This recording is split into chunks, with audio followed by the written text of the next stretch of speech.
They say desperation has a smell. Seraphine Rousseau learned that truth at 22, standing in the crumbling townhouse on Rue de la Paix in Lyon, watching her father pack the last of the silver into a leather valise with shaking hands. The smell was sour, like vinegar and old sweat, like fear that had fermented for months in the walls of a house that hadn't seen heat since November. Victor Rousseau didn't look at his daughter as he worked. He hadn't looked at her directly in 3 weeks, not since the night Seraphine had pressed her ear to his study door and heard him on the phone with a man whose voice sounded like gravel scraping over bone. "Yes," Victor had said that night. 22, female, functional. How much does it clear from the debt?" Seraphine had stood in that hallway, barefoot on freezing marble, and felt something inside her chest crystallize. Not break, crystallize, like water turning to ice, hard, clear, sharp enough to cut. She was merchandise. Now, standing in the doorway of that same study, she watched her father close the valise. His hands trembled so badly the buckles clinked like wind chimes. "Father," she said. He flinched, actually flinched. "The broker is coming at midnight," he said to the wall. "Pack light, 1 bag." Seraphine didn't move. Her left leg ached where it always ached, that dull throb from the knee down where the bones had never quite healed, right after she'd fallen down the back stairs at age 9. No money for a proper doctor. No money for anything but Victor's poker games and his debts to people who didn't forget. "Where am I going?" she asked. "Asset liquidation," Victor said. Still wouldn't look at her. "Zurich processing facility, then Vienna for placement." Placement. The word tasted like rust. "You're selling me to vampires." Victor's shoulders hunched. For a moment Seraphine thought he might turn around, might meet her eyes, might say he was sorry, or that he had no choice, or any of the comfortable lies people told themselves when they did monstrous things. Instead, he picked up the valise and walked past her. The smell of desperation followed him like a cloud. Seraphine stood alone in the study. The grandfather clock in the corner ticked. The sound echoed in the empty house like a countdown. She didn't cry. Crying was a waste of water, and she'd learned long ago that in a house with no heating, you conserved everything, even tears.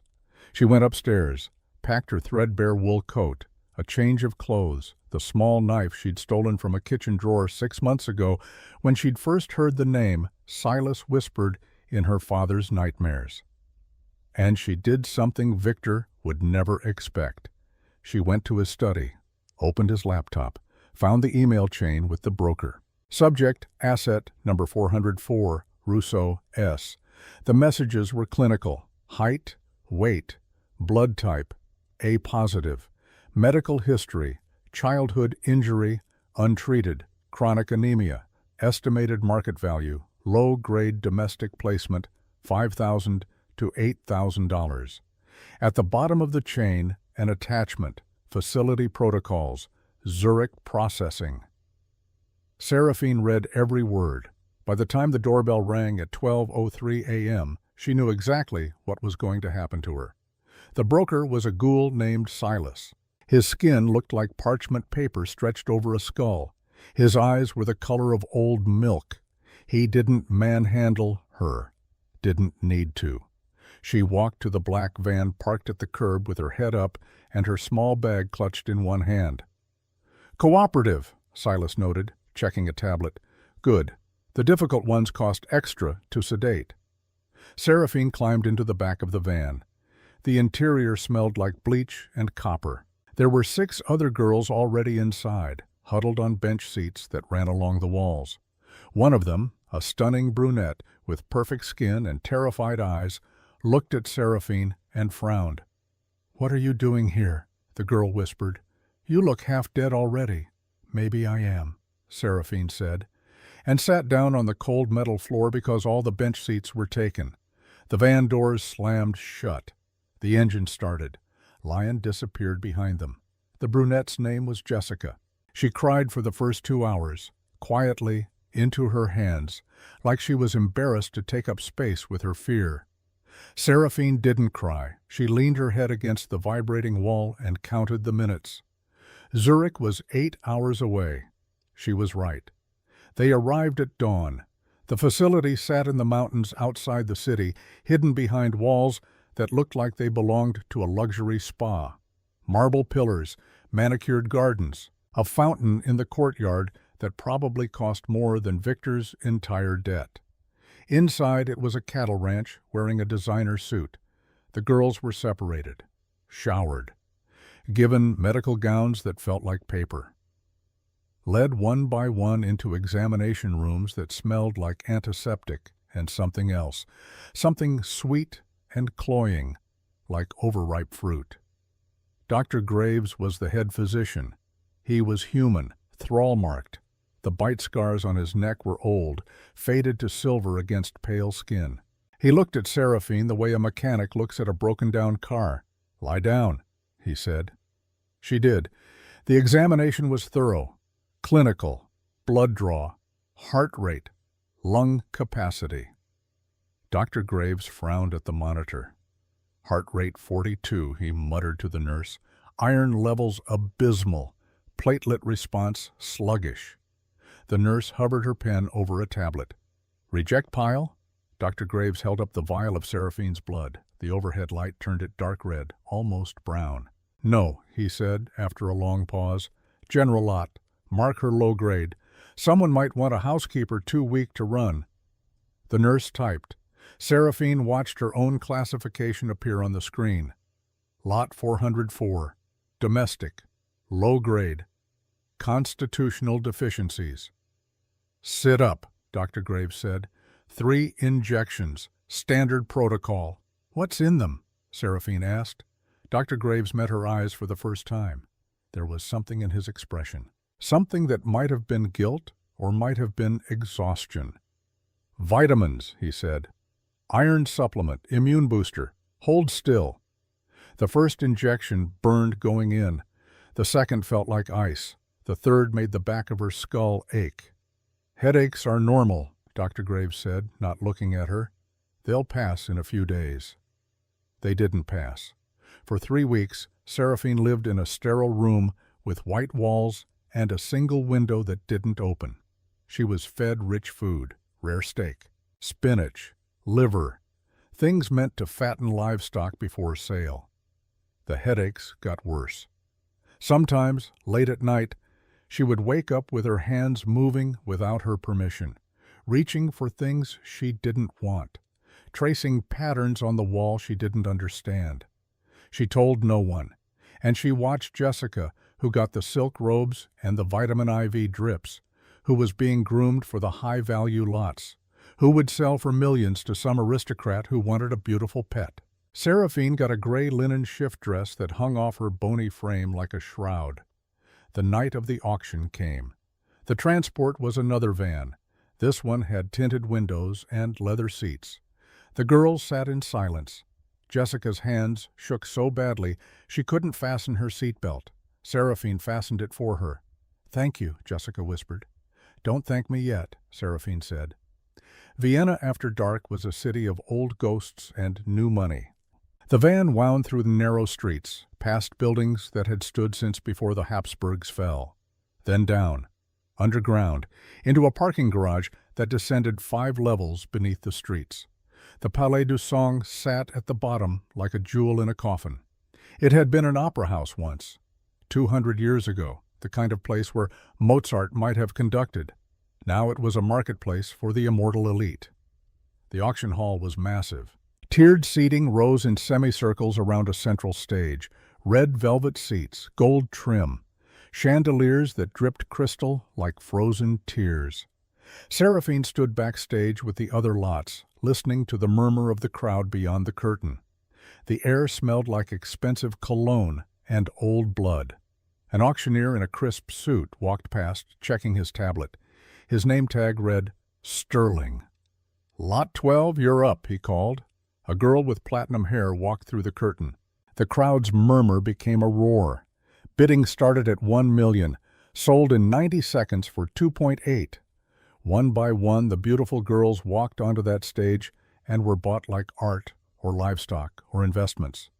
Jessica went for 3 million to a duke from Paris who smiled like a knife. Then Sterling checked his tablet and sighed. "Lot 404, he called. "Rousseau." Seraphine's heart was beating too slow. She could feel it. That sluggish thump-thump in her chest, like a drum with a broken skin. She walked through the curtain.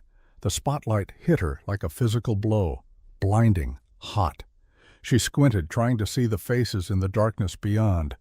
Sterling's voice echoed through the hall. "Seraphine Rousseau, age 22, domestic skills adequate, blood type A positive. Note, subject has constitutional issues, suitable for light labor only." Silence. Usually, Sterling had explained backstage, the paddles went up immediately. A feeding frenzy. But for Seraphine, there was nothing. Just 10 seconds of dead quiet that stretched like taffy. Then someone in the back rows laughed. "She looks like a corpse already," a voice shouted. "I wouldn't feed her to my hounds." More laughter. Seraphine stood in the center of that stage and felt heat crawl up her neck. Not shame. Anger.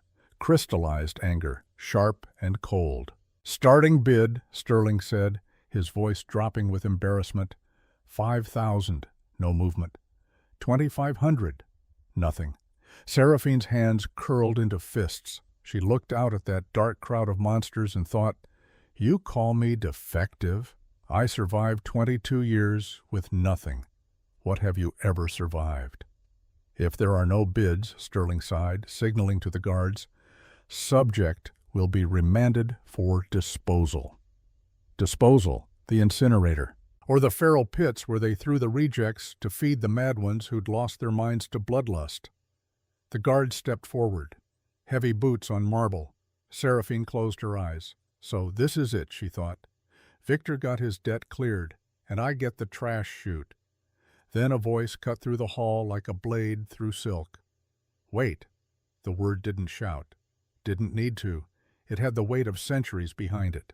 The entire auditorium froze.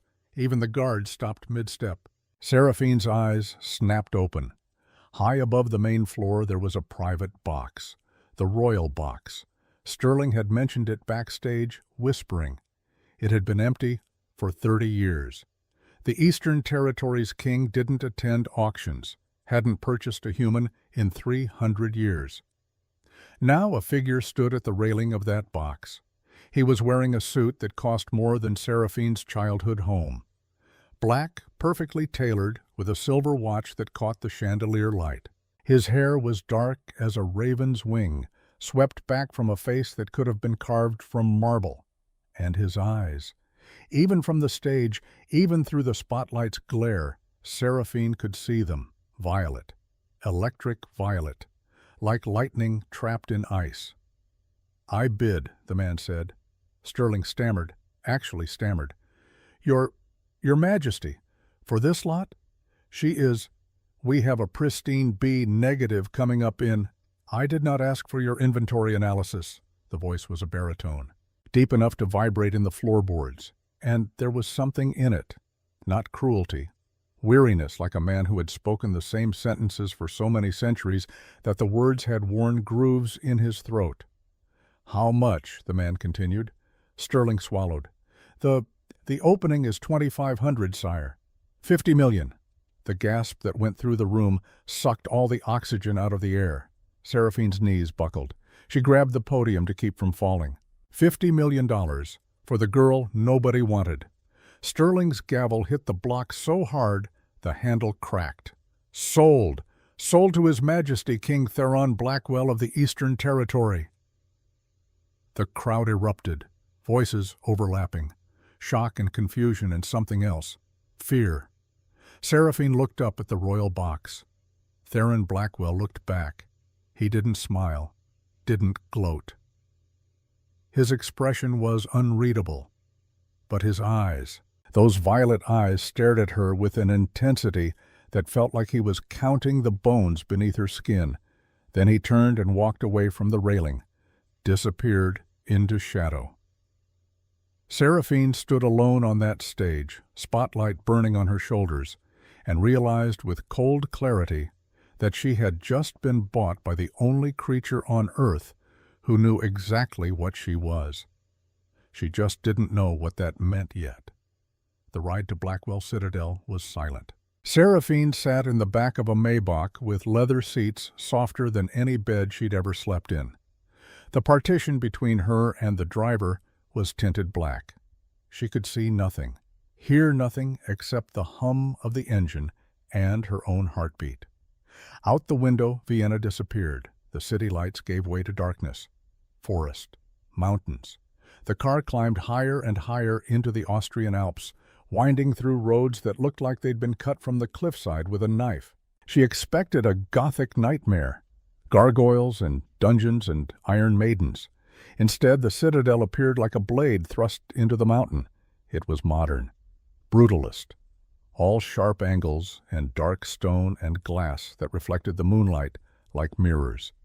It jutted out from the rock face, cantilevered over a drop that must have been 3,000 feet. It looked lonely. The car stopped in a courtyard of polished black stone. The door opened. An elderly woman stood there, human, thrall-marked. She wore a tweed suit sharp enough to cut and carried herself like a retired general. "I am Mrs. Sterling," she said. Her voice had the crisp efficiency of old money. "Follow me. Do not touch the walls. Do not touch the art. And do not, under any circumstances, enter the West Wing." "Where is he?" Seraphine asked. Her voice cracked on the last word. Mrs. Sterling's expression didn't change. "The king rests during the day. You will be shown to your quarters. You will bathe. You will eat, and you will wait." The interior of the citadel was a cavern of gray marble and recessed lighting. Everything was clean, geometric, cold as a museum. Mrs. Sterling led Seraphine through hallways that seemed to stretch for miles. Their footsteps echoed. Finally, a door. Mrs. Sterling pushed it open. The room was bigger than Victor's entire townhouse. Floor-to-ceiling windows overlooked the drop. 3,000 feet of empty air. The bed was covered in silk. There was a wardrobe filled with clothes, cashmere, wool, no Maid uniforms. "What am I supposed to do?" Seraphine asked. Mrs. Sterling looked at her for the first time with something that might have been pity. "Recover," she said. The door closed. The lock clicked. Seraphine stood in that enormous room and walked to the window. Outside, the Alps stretched in every direction, snow and stone and darkness. She pressed her palm against the glass. It was cold. Down below, so far down, it made her dizzy. She could see lights. A village, maybe, or just reflections of stars on snow. She thought about jumping. The glass was thick, but maybe if she found something heavy enough. Then she thought about the look in Theron Blackwell's eyes. That intensity. That calculation. He hadn't bought her to kill her. Not yet. He'd bought her because she was a problem he needed to solve. Seraphine stepped back from the window, sat down on the edge of the silk bed. Her hands were shaking. For the first time since Victor had made that phone call 3 weeks ago, she let herself feel it. The fear, the exhaustion, the weight of knowing she was alone in a fortress at the edge of the world, owned by a creature who'd lived 800 years. But she didn't cry. Instead, she lay back on that silk bed and stared at the ceiling. And she started planning. 3 days passed. Mrs. Sterling brought trays of food, rich food, rare steak, spinach salad, iron pills with every meal. Seraphine ate because she needed strength, not because she was hungry. The headaches got worse.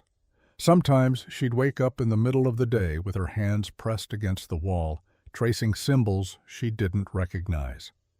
On the third night, the door was left unlocked. Seraphine tested the handle at 2 a.m. It turned. She slipped into the hallway. The citadel was silent. Dark except for soft blue lights recessed into the floor. She walked carefully, her left leg aching with each step. She found the library by accident, a massive set of double doors, slightly ajar. Inside, it was 2 stories of books, leather spines, gilt lettering, the smell of dust and old paper. Seraphine ran her fingers along the shelves, stopped at a title, The Lineage of the First Era. I wouldn't read that one, she spun. Theron Blackwell sat in a leather chair in the corner of the room. She hadn't seen him, hadn't heard him. He was just there, like he'd materialized from shadow. He held a glass of amber liquid, whiskey probably. He wore a black dress shirt unbuttoned at the collar, dark trousers, no shoes. He looked younger than he had at the auction, not young, but less ancient, like maybe he was only 40 instead of 800. "Your Majesty," Seraphine managed. She tried to curtsy and nearly fell. Her leg buckled. "Don't," Theron said. "I'm not your king." "And you look ridiculous trying to bow with a limp," Seraphine straightened. Heat flooded her face. "Then what am I supposed to call you?" "Theron will do." He swirled the whiskey in his glass. "Sit down. You're making me nervous, hovering there like you're about to bolt." Seraphine sat on the edge of a sofa across from him. Her heart was doing that slow, sluggish beat again. Thump, thump, like it was forgetting how to work. "You paid $50 million for me," she said. "I did." "Why?" The word came out harder than she'd intended, sharper. Theron looked at her over the rim of his glass. "Because you're defective," he said. Seraphine's jaw tightened. "I know." "No." Theron set down his glass, stood. He moved with a liquid grace that was terrifying to watch. Not human movement, predator movement. "You don't know." He crossed the room, stood in front of her, leaned down, hands on the armrests of her chair, trapping her. He smelled like rain and cedarwood. "The doctors at the facility," Theron said, his voice low, "are idiots. Dr. Graves looked at your iron levels and declared you worthless. He didn't look at the resonance." "Resonance?" Theron leaned closer, not to her face, to her neck. Seraphine froze, every muscle locked. She felt him inhale, slow, deep, like he was breathing in her pulse. Then he pulled back. His expression was a mix of confusion and something else, anger maybe, or wonder. "Your blood doesn't smell like food," he said. Seraphine blinked. "What?" To a vampire, human blood is constant noise, a scent so overwhelming it drowns out everything else. It's hunger and memory and need all at once. It never stops. Theron straightened, walked to the window. "I've lived 800 years listening to that noise, every heartbeat within 5 miles, every breath. It's maddening." He turned back to her. "But you," he said, "you smell like static, like void, like nothing." Seraphine stared at him. "So you bought me to be an air freshener?" Theron's mouth twitched, almost a smile. "Almost. I bought you because when you're in the room, the noise stops. For the first time in 8 centuries I can think, I can rest." He paused. "I haven't slept in 200 years, Seraphine. Not really. But around you, the silence is so complete I could almost believe in peace." Seraphine's hands were gripping the armrest so tightly her knuckles were white. "That's the only reason?" "No." Theron's expression went hard. "A human with silent blood hasn't been born since 1437. The last one was a woman named Isolde." The name hung in the air like smoke. "What happened to her?" Seraphine asked. Theron looked at her with eyes that had seen empires fall. "The High Council found out what she was. They wanted to study her, to understand how her blood worked. They promised they wouldn't hurt her." His voice dropped. "They lied. They tore her apart on a table in Prague to see how she worked. I found what was left 3 days later." Seraphine felt ice slide down her spine. "And you think they'll do the same to me?" "I know they will."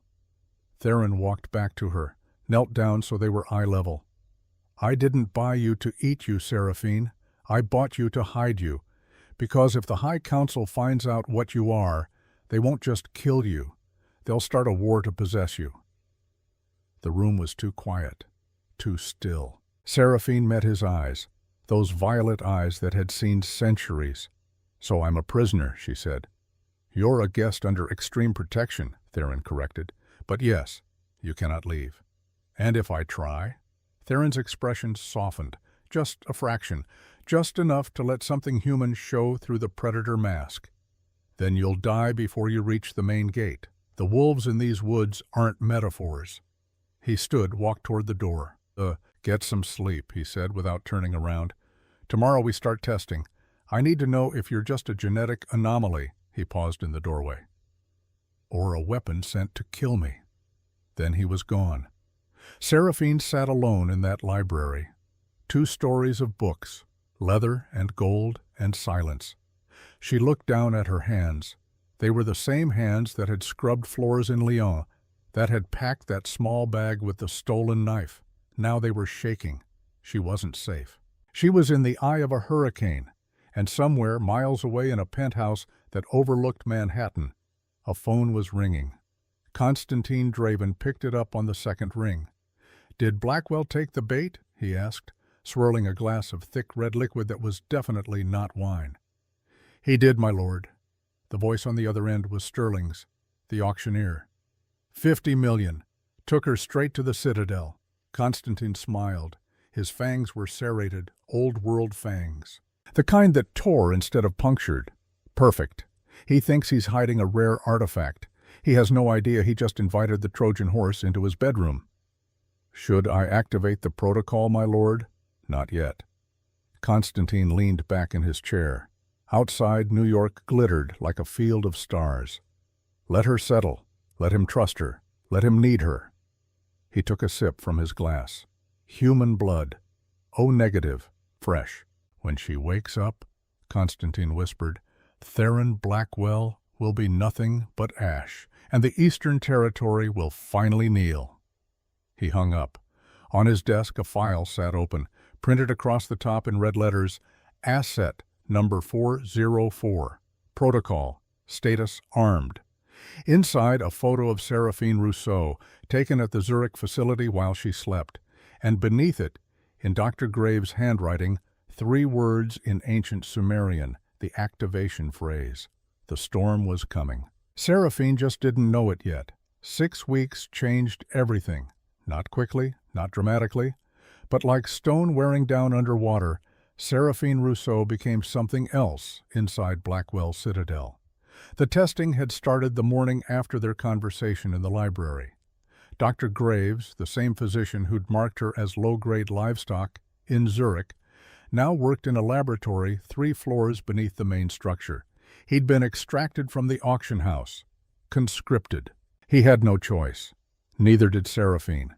But she learned fast. The null field, as Theron called it, had a radius of 15 feet. Within that space, vampire telepathy died. Sensory magic failed. It was like a dead zone in the middle of a battlefield where all the radios went silent.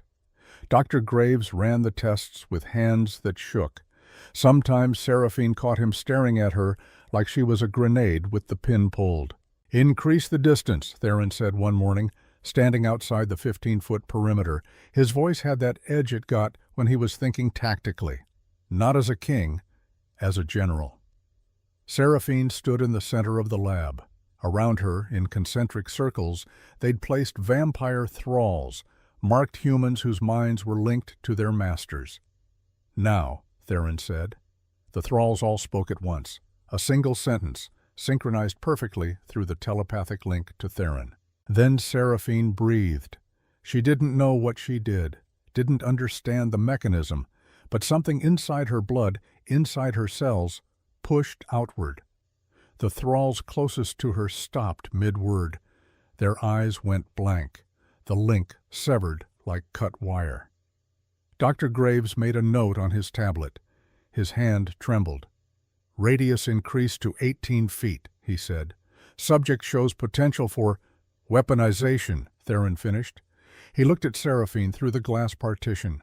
"If we could amplify that, project it across a battlefield, it would disable an entire command structure," Colonel Voss said.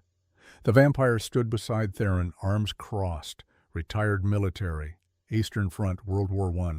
He had the bearing of a man who'd seen mechanized slaughter and survived. Cut the head off the snake, every soldier linked to a hive mind would drop. Seraphine met Theron's eyes through the glass. "Is that what I am now?" she asked. "A weapon?" Theron's expression didn't change, but something in those violet eyes shifted, something that might have been regret. "Yes," he said, "because that's the only way you stay alive." The headaches were getting worse. Seraphine didn't tell anyone. Not Dr. Graves, not Mrs. Sterling, certainly not Theron.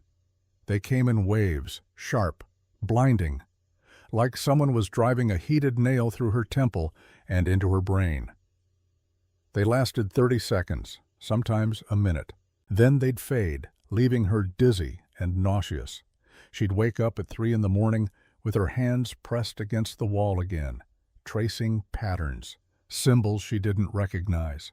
Her fingers moved without permission. Once she found herself standing at her door, trying to pick the lock with a hairpin she didn't remember taking from the dresser. She threw the hairpin away. But the next night, there were 2 more in her hand. Something was wrong. Something beyond the null field, beyond the testing. But Seraphine was good at surviving.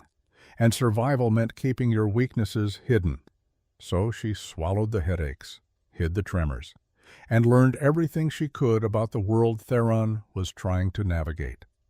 The Summit of 5 Territories was announced 4 weeks after Seraphine's arrival. Theron called it over breakfast in the Citadel's dining hall. Not a grand announcement. Just a statement delivered between sips of black coffee that probably cost more than Victor's monthly rent had. "The votes happen in 2 weeks," he said. "Here, at the Citadel." Seraphine looked up from her plate. Rare steak again. She was so tired of steak. Votes for what? To strip Constantine Draven of his emergency war powers. Theron set down his cup. Powers he's held for 90 years. Powers that let him conscript soldiers, seize assets, execute dissidents without trial. Colonel Voss, standing by the window, grunted.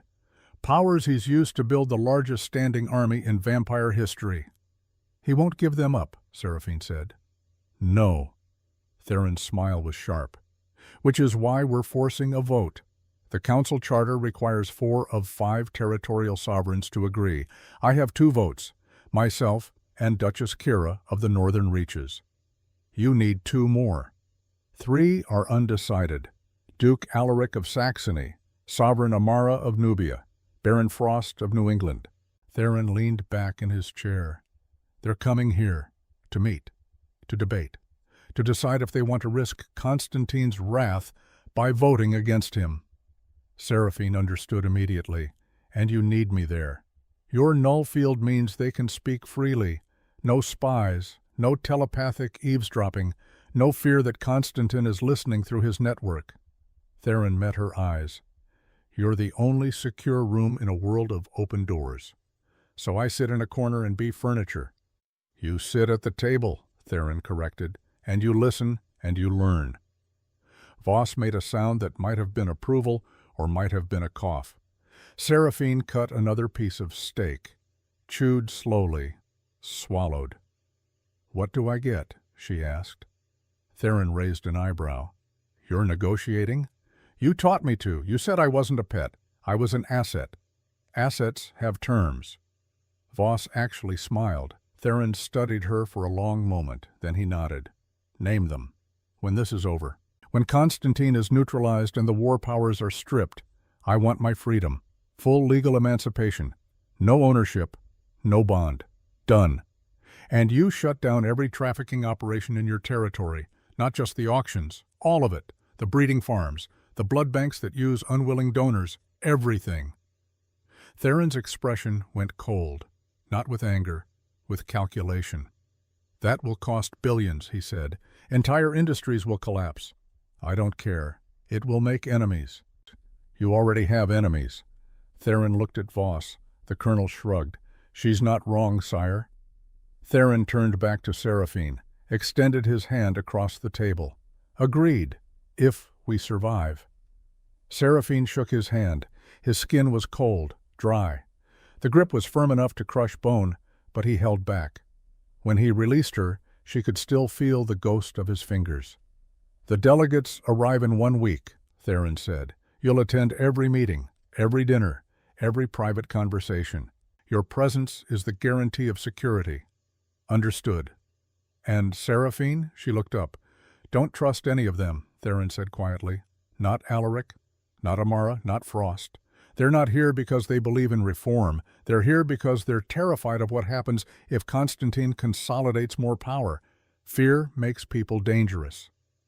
So does desperation, Seraphine said. Theron's smile was sad. Yes, it does. Duke Alaric of Saxony arrived first. He was old guard, 700 years, silver hair pulled back in a queue, a scar across his throat from some long-ago assassination attempt that had failed. He wore tailored suits and spoke 4 languages and smiled like a shark. "The famous Null-blood," he said, when Seraphine was introduced in the Citadel's strategy room. "Remarkable. You look so ordinary." "Thank you," Seraphine said flatly. Alaric laughed. It was not a kind sound. Sovereign Amara arrived at sunset. She was younger, only 300. She'd built her power base in Nubia through cunning and alliances instead of brute force. She wore traditional robes in deep purple and gold. Her eyes were sharp. She shook Seraphine's hand, held it a moment too long. "You're the reason we can speak freely," Amara said. "That's considerable power for a human." "I'm just the room," Seraphine replied. "Rooms have ears. You have a mind." Amara smiled. "Use it wisely." Baron Frost was the last to arrive, New England aristocracy. 250 years old. He'd fought in the Revolutionary War, on the British side. He still held a grudge about losing. He looked at Seraphine like she was a curiosity, a glitch in the system. "Blackwell paid $50 million for you," Frost said over dinner the first night. "I could buy a small army for that." "You probably did," Seraphine said. "How's that working out?" Duchess Kira laughed so hard she choked on her wine. The summit lasted 3 days. Seraphine sat in that strategy room for 16 hours a day, listening to vampires who'd lived centuries debate the future of the world. Alaric wanted concessions, trade agreements, territory in the Balkans. Amara wanted guarantees, protection for her borders, access to Theron's intelligence network. Frost wanted nothing. He was paralyzed by fear. Constantine had agents everywhere. What if the vote failed? What if Constantine retaliated? And through it all, Seraphine listened. She learned that power wasn't about strength. It was about knowing what people wanted, what they feared, what they'd trade for safety. On the second night, after the delegates had retired, Theron found her in the library. She was reading a treaty from 1815, trying to understand the legal framework of vampire governance. "You're good at this," he said. Seraphine didn't look up. "At what?" "Politics. You see the angles, the leverage points?" "I survived 22 years with nothing," Seraphine said. "You learn to read people when your life depends on it." Theron sat down across from her. He looked tired, actually tired, the kind of exhaustion that came from carrying weight for too long. "When I was young," he said, "I thought power meant control, the ability to bend others to your will. I crushed anyone who disagreed. I built an empire on fear. What changed? I got old, and I realized fear is a foundation built on sand. Eventually, it shifts. Eventually, everything you built collapses." He paused. "Isolde tried to tell me that. I didn't listen. Then she was gone." Seraphine closed the book. "Is that why you're doing this? The summit? The vote? Trying to limit Constantine's power?" "I'm doing it because I'm tired of living in a world I helped create. A world where people like you are sold like cattle." Theron met her eyes. "I can't bring Isolde back, but maybe I can stop the system that killed her." There was a moment, just one, where Seraphine saw past the predator, past the king, to the man who'd been carrying guilt for 600 years. "We'll get the votes," she said. "How do you know?" "Because they're more afraid of Constantine than they are of you. Fear is a foundation built on sand, but you're offering them rock." Theron smiled. It was a real smile. Small, sad, human. "You should sleep," he said. "Tomorrow's the final vote." But Seraphine didn't sleep that night, because the headache came back, worse than ever. And this time, when she woke up at 3 a.m., her hands weren't just tracing patterns on the wall, they were trying to unlock the door again. And she couldn't stop them. The vote was scheduled for noon. At 10 a.m., Mrs. Sterling answered the door to find a visitor. Humanitarian inspection, the man said, presenting credentials stamped with the High Council seal. I'm Mikhail Volkov, envoy of the Western Territory. Mrs. Sterling's face went pale. The summit is closed session. No outsiders. The humanitarian clause supersedes closed sessions. Mikhail smiled. It didn't reach his eyes. Unless King Blackwell wishes to be in violation of council law, she let him in. Mikhail Volkov was beautiful in the way poisonous things are beautiful. Blonde hair, blue eyes like Arctic ice. A white suit that probably cost more than Seraphine's auction price. He found Theron in the strategy room reviewing final arguments with Colonel Voss. You can't be here, Theron said flatly. I'm invoking humanitarian oversight, Mikhail replied. I'm here to ensure the well-being of the human asset purchased at Vienna. Asset 404, Seraphine Rousseau. Theron's jaw tightened. She's fine. Nevertheless, I'll need to see her, interview her, verify conditions. Mikhail's smile sharpened. Unless you're hiding something? Voss's hand drifted toward his sidearm. Stand down, Theron said quietly. Then to Mikhail, you have 20 minutes. Seraphine was in her room when Mrs. Sterling knocked. There's a visitor, the older woman said. Her voice was strained. An envoy from the High Council. He's demanding to see you. The headache spiked. Sharp. Blinding. Seraphine gripped the doorframe. Now? King's orders. He'll be in the solarium. Seraphine followed Mrs. Sterling through the halls. Her left leg ached. The headache pulsed in time with her heartbeat. The solarium was all glass and winter light. Mikhail stood by the windows, looking out at the mountains. Miss Rousseau, he said without turning, thank you for seeing me. I didn't have a choice. None of us do. That's the tragedy of our existence. Mikhail turned. His blue eyes scanned her face. You look unwell. I'm fine. Are you? You're very pale, trembling even. Tell me, has King Blackwell been feeding from you? No. Has he harmed you in any way? No. Mikhail walked closer. Each step was measured. Predatory. You know, he said conversationally, 400 years ago, I believed in something. I thought vampires and humans could coexist, not as masters and servants, but as equals. I proposed it to the council. He stopped 3 feet away. Theron Blackwell was the one who destroyed that dream. He stood before the council and called me a fool, said humans were livestock, nothing more. He crushed my movement, exiled my followers. Do you know what that kind of betrayal does to an idealist? Seraphine met his eyes. It makes you bitter. It makes you realistic. Mikhail smiled. He hasn't changed, Seraphine. He bought you because you're useful, a tool. When you stop being useful, you'll be discarded, just like Isolde was. That's not true. Isn't it? He told you about her, I assume, the first null blood? Did he tell you he was the one who gave her to the council? He thought they'd study her gently, learn from her. Instead, they vivisected her, and Theron did nothing to stop it. The headache exploded. Seraphine gasped. Her vision went white. Are you all right? Mikhail asked. He reached out, took her hand. His ring was cold against her palm, silver, with a small stone that pulsed with faint blue light. Let me help you sit. The pulse from the ring hit her nervous system like lightning. For 1 second, Seraphine felt something inside her head click, like a lock opening, like a door that had been sealed suddenly swinging wide. Then everything went dark. When she opened her eyes, she was lying on the floor of the solarium. Mikhail was gone. Theron was there, kneeling beside her, his hands on her shoulders. Seraphine, can you hear me? She could hear him. But the voice sounded far away.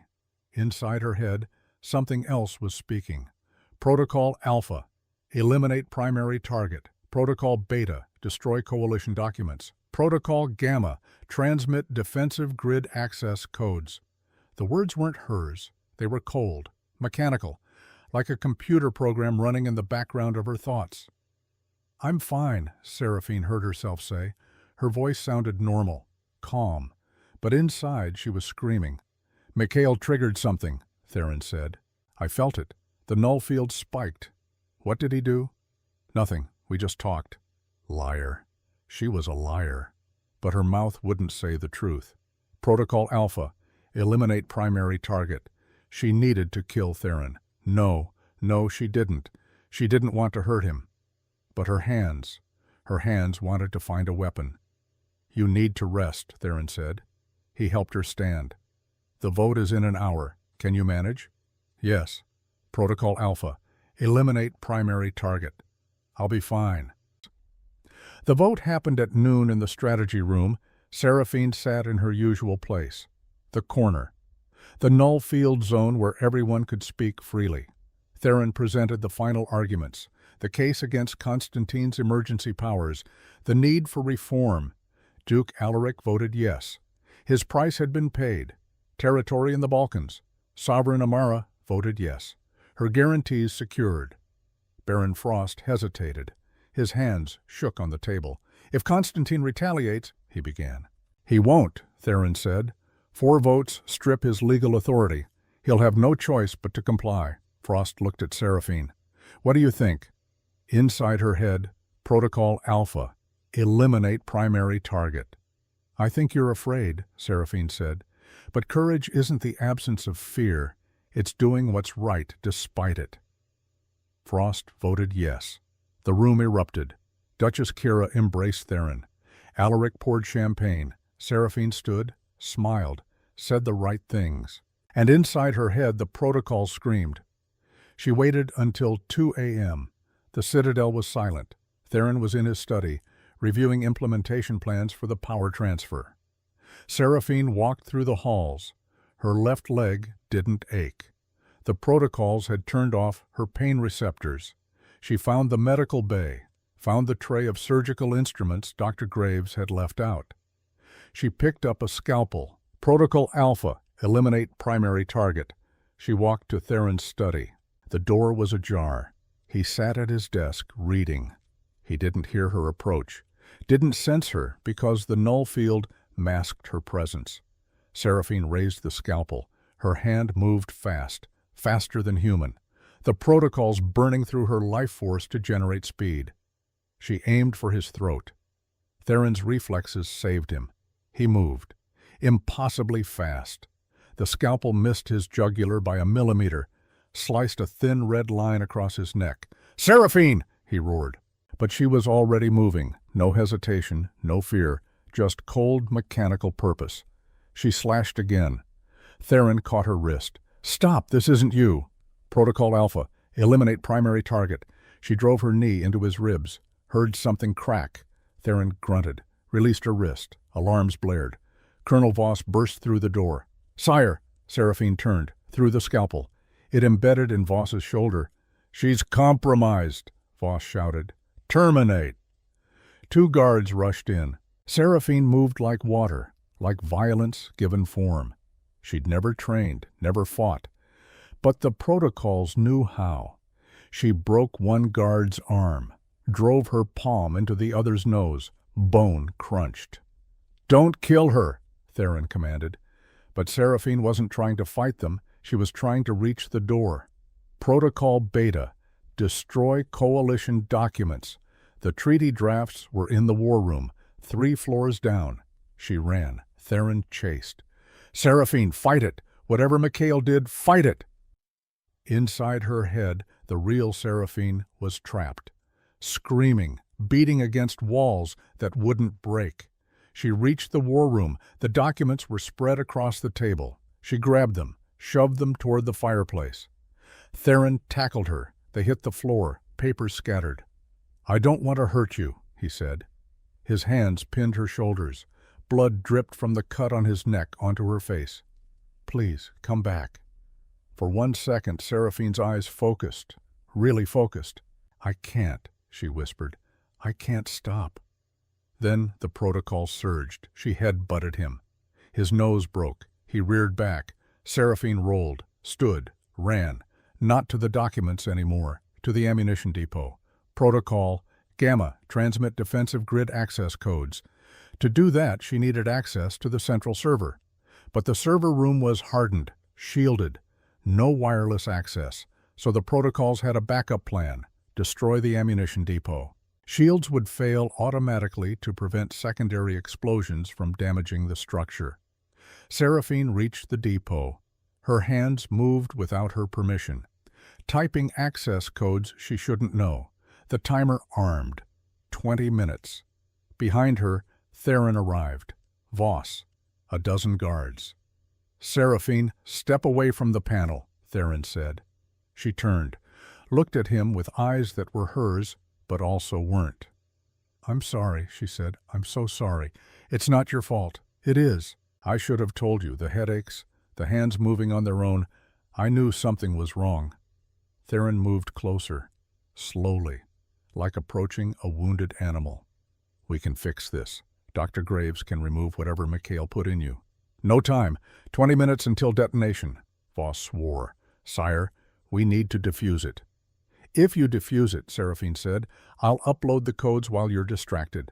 The protocols won't let me stop. I've been fighting for hours. I'm losing." Theron looked at the timer, at Seraphine, at the choice in front of him. "There has to be another way," he said. "There isn't."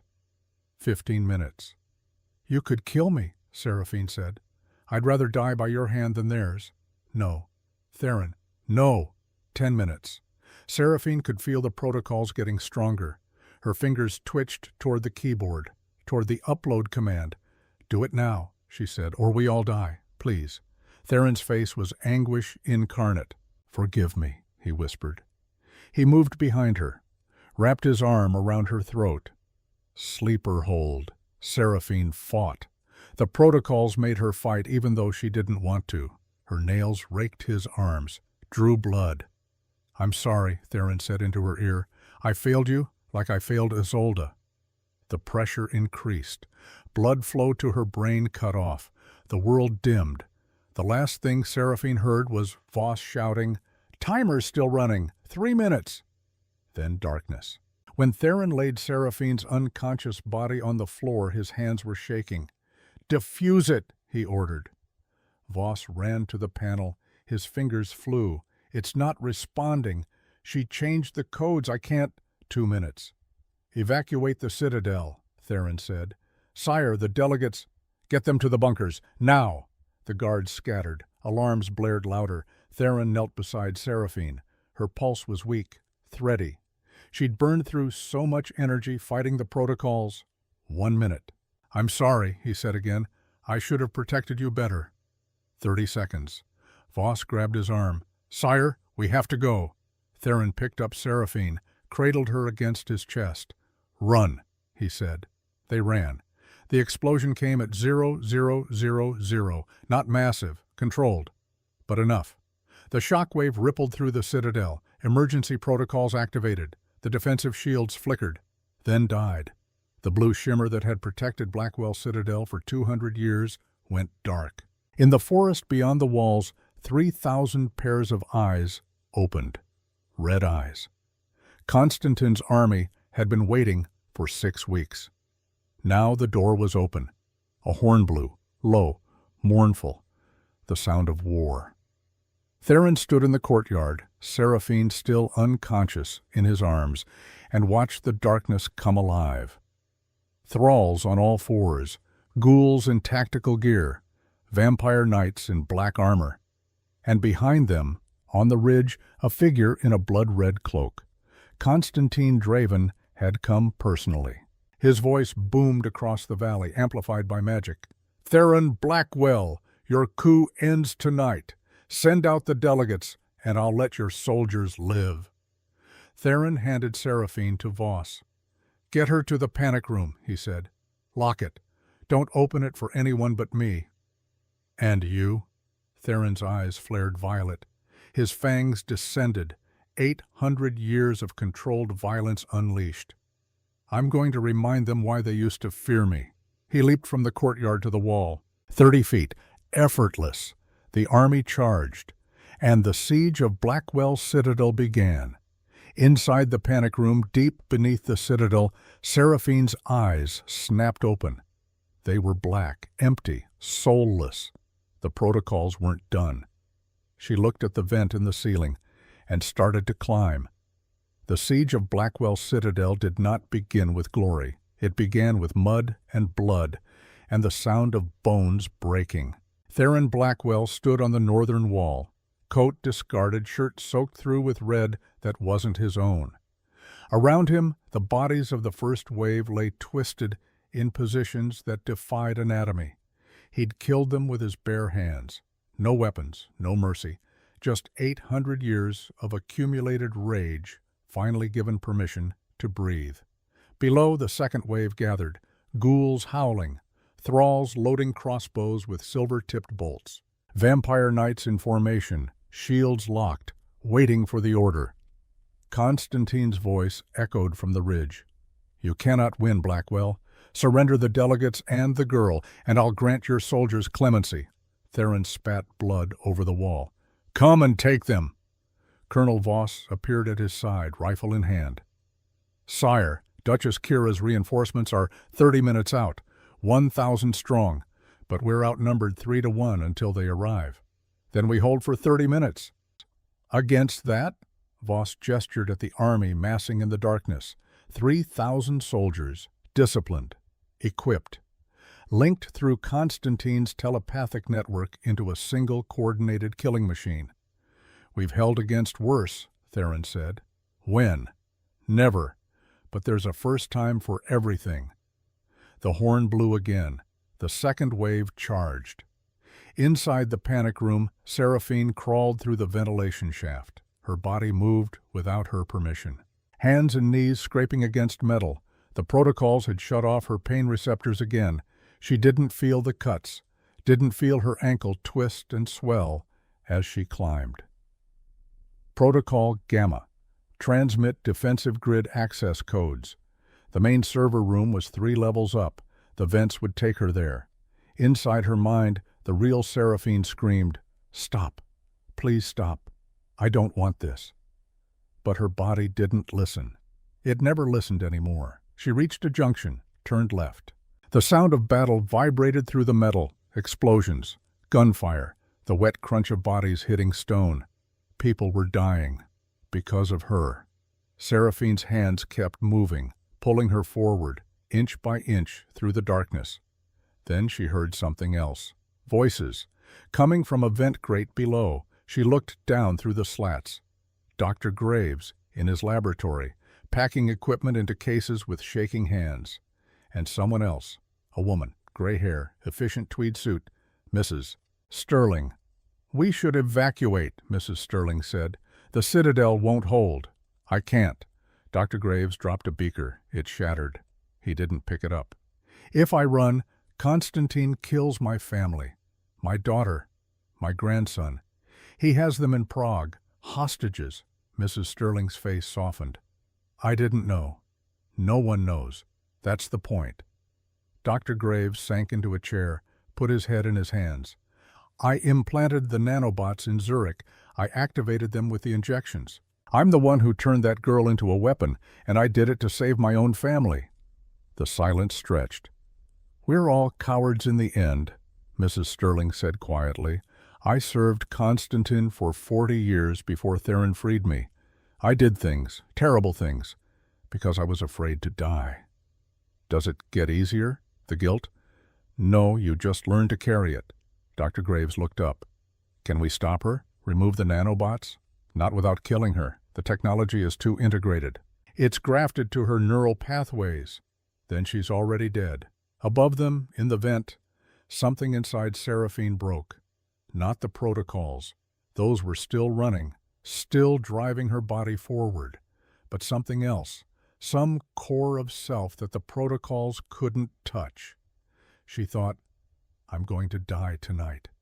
Either Constantine's army kills me, or Theron does, or the nanobots burn through my brain and leave me a vegetable. But maybe I get to choose how. Maybe I get to choose what my death accomplishes."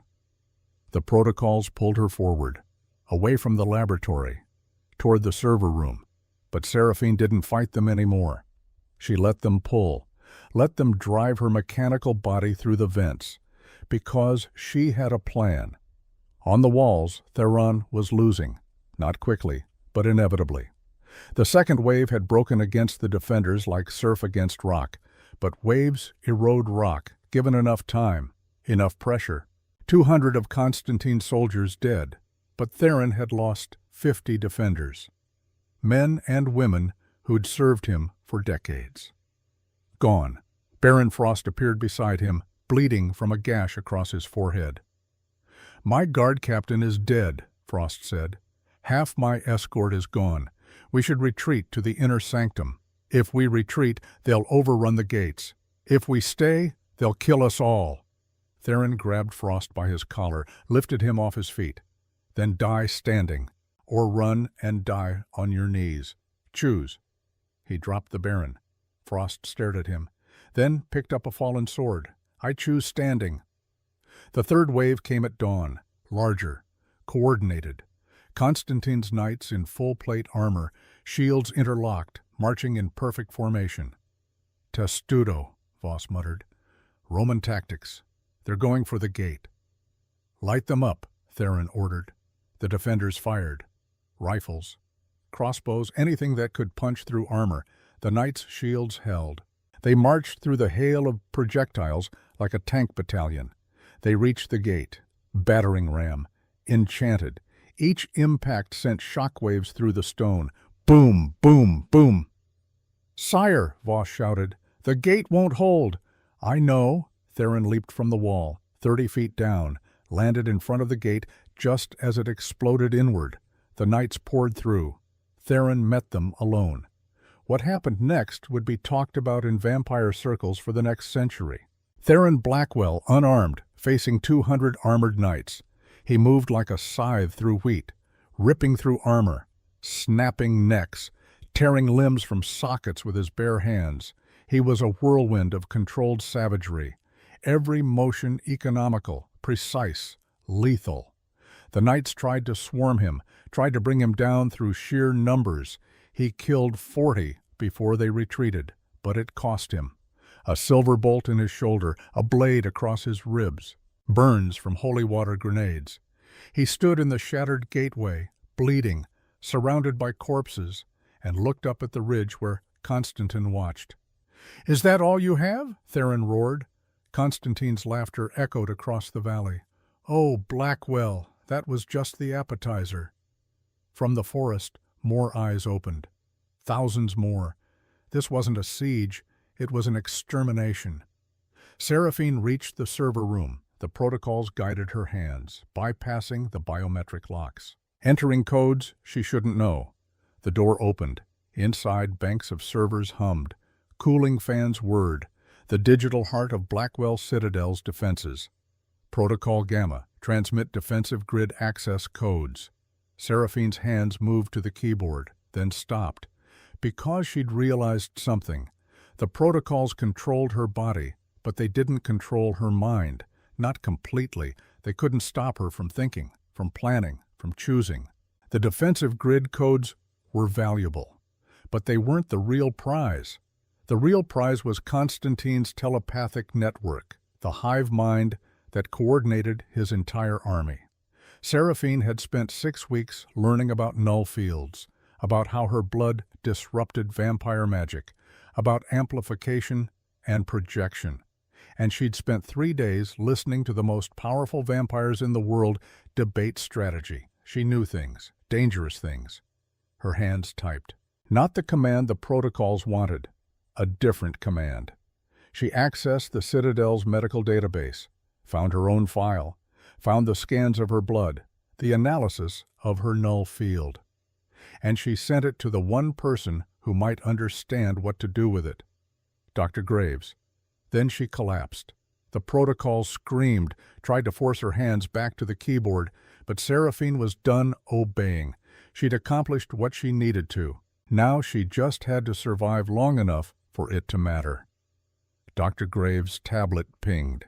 He looked at the screen, saw the medical files, saw the message attached. From Seraphine Rousseau to Dr. Graves. Subject, "I'm sorry. Doctor, I know what you did. I know why you did it.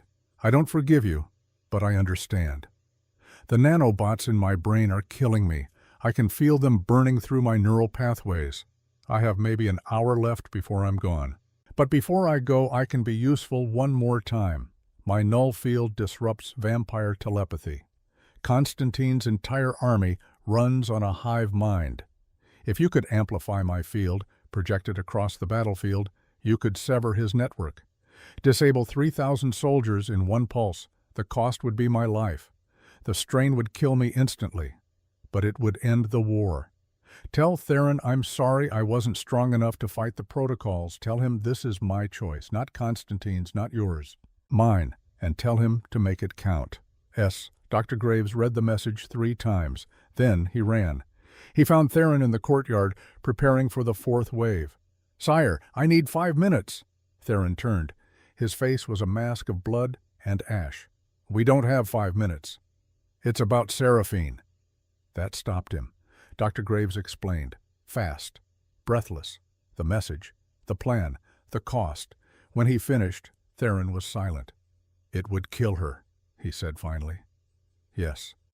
There has to be another way." "There isn't. Not in the time we have. Duchess Kira's reinforcements won't arrive in time. The Citadel will fall in 20 minutes. This is the only play left." Theron looked at the ridge, at Constantine's army gathering for the final assault. 3,000 soldiers against his remaining 200. The math was simple. Brutal. Inevitable. "Where is she?" Theron asked. "Server room. I can bring her to the medical bay. Rig the equipment to amplify her field, but I need her conscious. She has to choose this." "She already chose. She sent you the message." "She's 22 years old," Dr. Graves said quietly. "She deserves to hear the reality, to understand what she's offering. Not from a message, from you." Theron closed his eyes. 800 years, countless battles, thousands of decisions, none harder than this. "Bring her to medical," he said. "I'll meet you there." When Seraphine woke, she was strapped to a medical table, not restrained. The straps were loose, just enough to keep her steady. Dr. Graves stood at a console, calibrating equipment, and Theron sat in a chair beside the table watching her. "You're awake," he said. Seraphine's head felt like it was splitting. The protocols were weakening, burning out. She could feel them dying in her brain like embers turning to ash. "The plan," she managed. "Did you get it?" "Yes." "Will it work?" Dr. Graves answered without turning. "In theory. Your null field, amplified through a blood transfusion circuit, could generate a psychic pulse strong enough to sever Constantine's hive mind across a 5-mile radius. Every soldier linked to his network would collapse. But your body would be the conduit. The power required would burn through your cardiovascular system in seconds. Your heart would stop. Your brain would hemorrhage. Death would be—" "Doctor." Graves' voice cracked. "Instantaneous." Seraphine looked at Theron. His violet eyes were ancient and tired and sad. "There's another option," he said. "What?" "Life tether. An old ritual. Forbidden mostly. I bind my life force to yours. You stay human, but you share my immortality.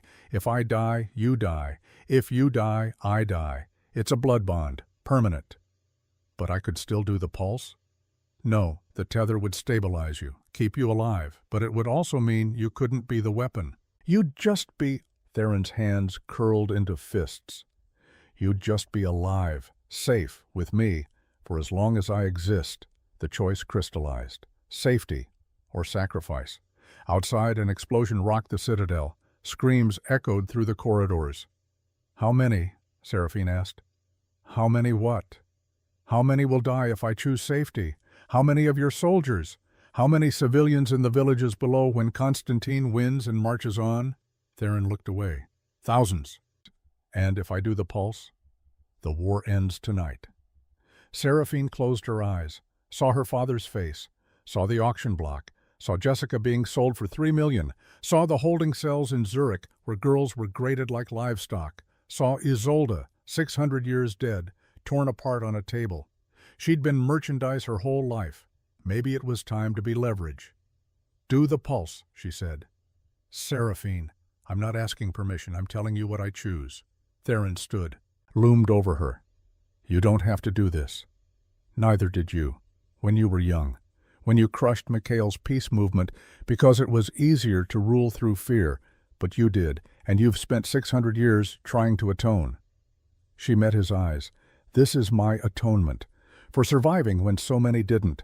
For being too afraid to fight the protocols sooner. Let me have this. It's not atonement, Theron said. His voice was rough. It's just death. Then let me choose my death. Let me make it mean something. The silence stretched. Outside the horn blew, the final assault beginning. 5 minutes, Voss's voice crackled over the intercom. They're at the inner walls. Dr. Graves looked at Theron. Sire, we're out of time. Theron reached out, took Seraphine's hand. His skin was cold. I failed Isolde, he said. I won't fail you. You're not failing me. You're letting me win. He brought her hand to his lips, kissed her knuckles. Then win, he said. He stepped back. Dr. Graves moved to the table, started connecting IV lines, heart monitors. The machinery hummed to life. This will hurt, he warned. Everything hurts, Seraphine said. I'm used to it. The process was simple in theory. Theron would open his veins. His ancient blood, 800 years of accumulated power, would flow into Seraphine's system. Her null field would absorb it, refine it, turn it from magic into anti-magic. Then Dr. Graves would trigger the amplification circuit. Seraphine's heart would pump the refined blood through the medical equipment. The equipment would broadcast it as a psychic pulse. One scream, silent, invisible, devastating. And Seraphine would burn out like a star. Ready? Dr. Graves asked. Theron bit his wrist. Blood welled, darker than human blood, almost black. He pressed it to Seraphine's mouth. Drink, he said. She did.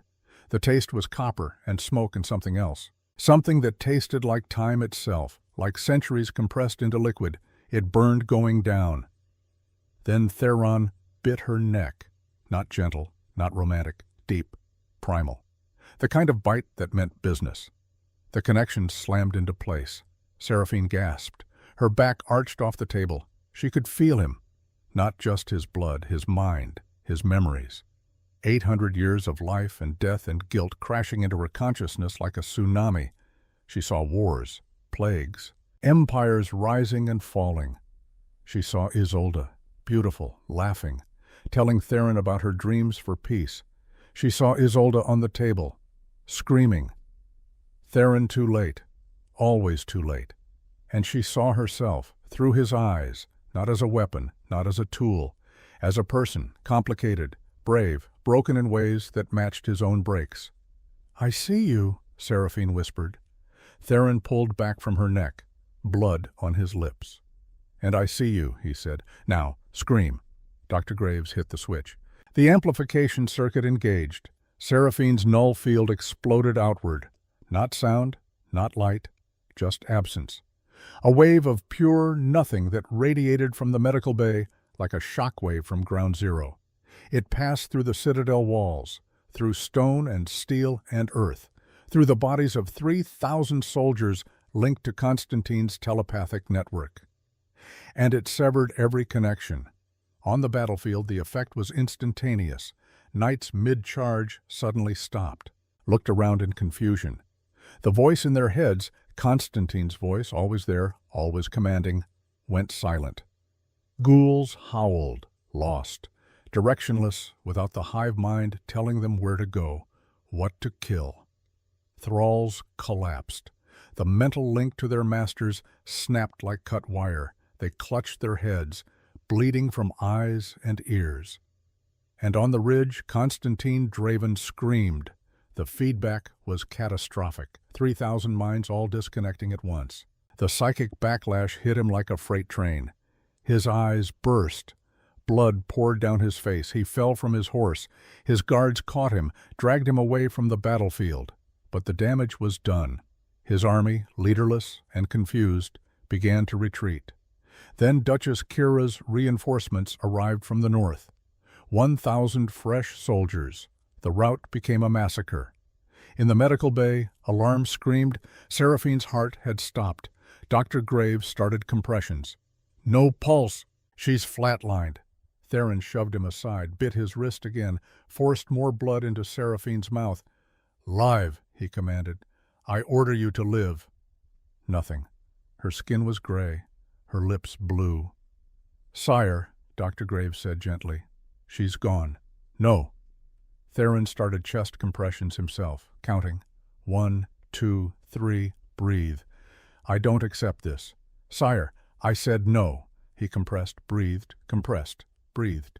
The king of the Eastern Territory, 800 years old. Capable of crushing tanks with his bare hands, begging a 22-year-old girl to come back. Please, he whispered, don't leave me in the noise. 1 minute passed, 2. Then, a flutter, weak, irregular. But there, thump. Dr. Graves checked the monitor. Pulse? I have a pulse.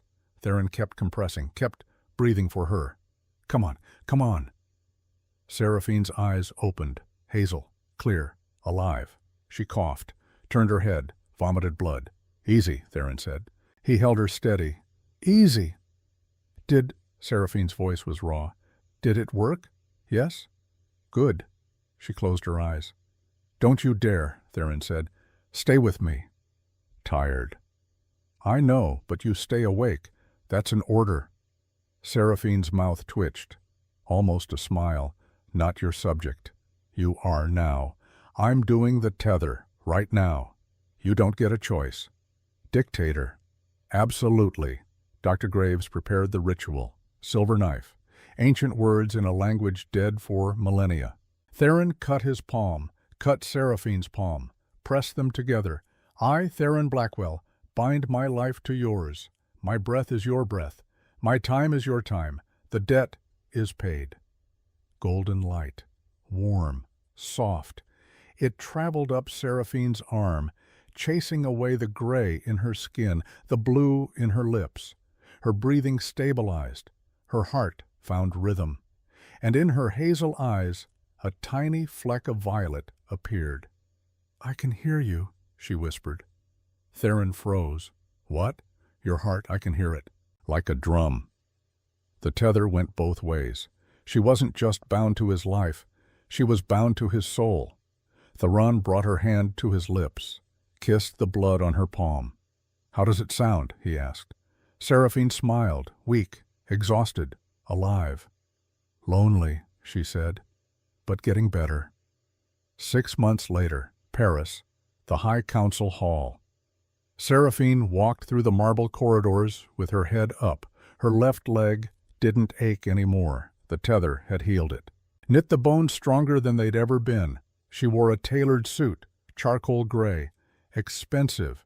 She'd learned to walk in heels, but she still preferred boots. Theron walked beside her, not ahead, not behind, beside. They'd rebuilt the citadel, fortified the defenses, signed the treaties that stripped Constantine of his emergency powers. Constantine himself lay in a medical facility in Prague, comatose, brain damaged from the psychic backlash, but not dead. The High Council had debated for months. Kill him? Keep him alive for intelligence? They'd chosen alive. Seraphine thought it was a mistake, but she didn't have a vote. Yet. The council chamber was packed, every seat filled, vampires from every territory, here to witness the historic session. Duke Alaric presided. He banged the gavel. This emergency session is called to order. First item, ratification of the Vienna Accords. All human trafficking operations in signatory territories will be permanently shut down. Enforcement begins immediately. Murmurs, some approving, some angry. Second item, Alaric continued, a proposal from the Eastern Territory. King Blackwell? Theron stood. I move to create a new council position, human liaison, first of its kind, a seat at this table for a human representative, full voting rights. The chamber erupted. Preposterous! Humans have no place here. This violates tradition. Alaric banged the gavel. Order! King Blackwell, who would you nominate for this position? Seraphine Rousseau. Every eye turned to her. Seraphine stood, walked to the podium, She looked at the faces, vampires who'd lived centuries, who'd seen empires rise and fall, who looked at her like she was a curiosity, an experiment. "I decline," she said. Silence. Theron's expression didn't change, but she felt his surprise through the tether.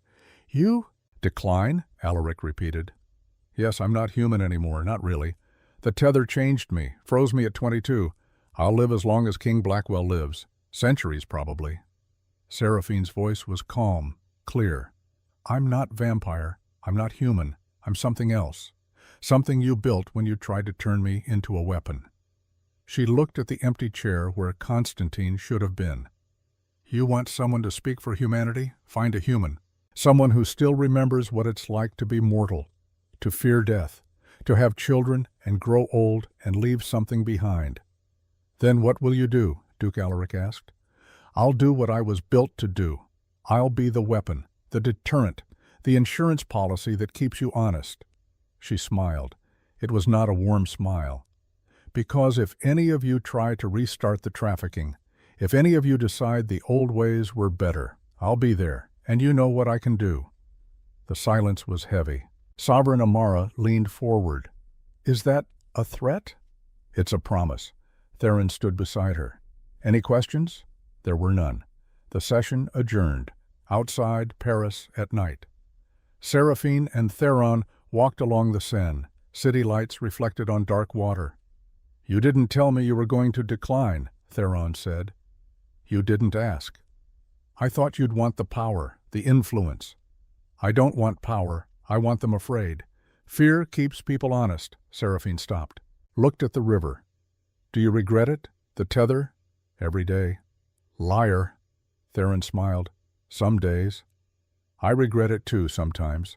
I'll never have children. Never grow old. Never," she trailed off. "Never what?" "Never stop being this. The weapon. The silent blood. The thing that ended a war." She looked at him. "Do you think Isolde would have made the same choice?" Theron was quiet for a long time. "No," he said finally. "Isolde believed in hope, in change through peace. She would have found another way. But I didn't." "No, you found the way that worked. That's not better or worse. It's just different." They started walking again. "The silence," Seraphine said. "Is it still there?" "Yes, when you're close, the noise stops." "Good. But you hear something now, don't you? Through the tether." Seraphine nodded. "Echoes. Of everyone we didn't save. Everyone who died in the siege. The 2 guards I killed when the protocols had me." "That's the cost of surviving," Theron said. "You carry the weight of who you couldn't save. It gets heavier every year." "Does it get easier?" "No, you just get stronger." They reached a bridge, stopped in the middle. Seraphine leaned on the railing, looked at her reflection in the water. 22 forever. Young face, old eyes. "They'll call me the Silent Queen," she said. "Won't they?" "Probably." "I hate that. I know. But I'll accept it because it keeps them afraid." Theron put his hand over hers on the railing. His skin was cold. Hers was warmer now. The tether had changed her blood temperature. "We should go," he said. "Long flight back to the Citadel." "You go. I'll walk for a while." "Alone?" "I'm always alone, even when you're standing next to me." She looked at him. "That's what we chose. Both of us. Loneliness, duty, the weight." "Fair trade?" Seraphine thought about it. Thought about Victor selling her, about the auction block, about Jessica sold for $3 million, about Isolde on the table 600 years ago. Thought about the girls who would never be sold now, the laws Theron had pushed through, the systems they'd broken. "Fair trade," she said. Theron kissed her forehead. Not romantic, brotherly. The kiss of a soldier to a comrade before battle. Then he walked away. Seraphine stood on that bridge alone, watching the Seine flow, watching Paris breathe. She was 22 years old. She would always be 22 years old. But she was free, sort of, in the ways that mattered, maybe. She closed her eyes, listened to the city, listened to the heartbeat of the world that used to be noise for Theron. Through the tether she could feel him, miles away already, heading back to the citadel. She could feel the silence he carried, the peace she gave him, and she could feel his guilt. Ancient, heavy, unforgivable, just like hers. "We're quite a pair," she whispered to no one. Then she opened her eyes, turned away from the river, and walked into the Paris night. Not a queen, not a weapon, just Seraphine Rousseau, the girl who survived. Again. 1 week later, Prague Medical Facility, Konstantin Draven's private room. The machines beeped steadily, monitoring vitals, brain activity. The comatose lord lay still, eyes bandaged, breath shallow. The nurse checked the IV, made notes on a chart. She didn't see the monitor flicker, didn't see the brain activity spike, didn't see Konstantin's fingers twitch just once, then still again. But in the darkness behind the bandages, something stirred. A thought. Faint. Distant. Phase 2. The nurse left. The room went dark. And in the silence, Konstantin Draven smiled.